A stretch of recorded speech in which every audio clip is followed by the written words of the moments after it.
चढ़ती चली जाएगी। सुरची कहने लगी महाराज अरे रात सोते घर रहे जान में ले रही धमकाई बादिन की करियो याद कसम मुँह से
उस दिन की याद करो जब तुमने मुझसे कसम खाई थी। महाराज कहने लगा इसकी जवान तो ज्यादा चलती जा रही है। आज महाराज ने मन में सोचा, एकदम से चिल्ला करके कहने लगे कि तू उस पे शक करती रहती है, ये एक तलवार और जा करके तू अपनी सौत को वहां पर जाके मार दे। आज सुरची कहने लगी महाराज हमें क्षमा कर दे, हम क्योंकि मजाक कर रही थी। देखिए आज महाराज कहने लगे तू मजाक कर रही थी। महाराज एक तो चिल्ला करके कह रहे हैं लेकिन मन ही मन में सोच रहे हैं कि अच्छा हुआ ये बंदर जैसी उड़ की काम कर गई हैं, वरना तो ये हम पे और सतराती जाती। आज महाराज उसी समय महाराज ने स्नान बनाया। स्नान बनाने के बाद आज वहीं पे लेट करके सो जाते हैं। दोनों रानियों की भगवान की कृपा से ऐसी रात हुई, दोनों रानियां गर्भवती हो जाती हैं। आज जैसे ही दोनों रानियां गर्भवती हुई तो समय को पाकर दोनों के एक एक पुत्र हुए।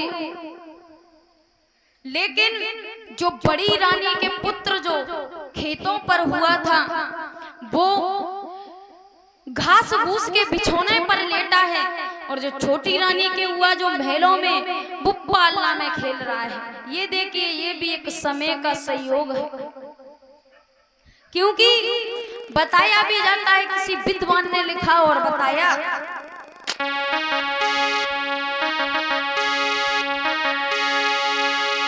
कि एक वृक्ष की दो डाली कि एक वृक्ष की दो डाली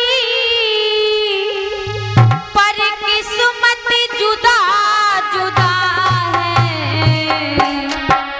एक डाली जाए हवन में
सीढ़ियों पर लगा दो, लोग चढ़ चढ़ के उस भगवान की पूजा करने के लिए जाते हैं, क्योंकि